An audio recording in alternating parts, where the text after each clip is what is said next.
నమస్తే. AP24 facts news channel ప్రేక్షకులందరికీ వినాయక చవితి శుభాకాంక్షలు.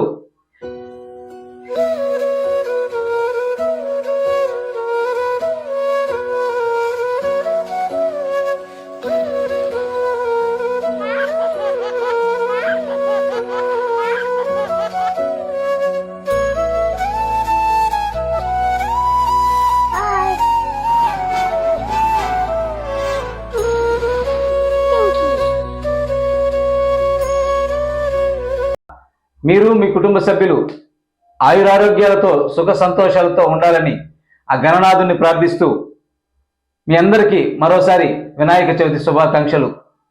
కల్తీ లేని వార్తలను ప్రసారం చేస్తూ నిజాలను నిర్భయంగా రాస్తున్న AP24 ఫ్యాక్ట్స్ న్యూస్ ఛానల్ని ప్రతి ఒక్కరూ సబ్స్క్రైబ్ చేసుకోండి. మీ సహాయ సహకారాలు మాకు అందించండి. మీ జర్నలిస్ట్ జగన్మోహన్.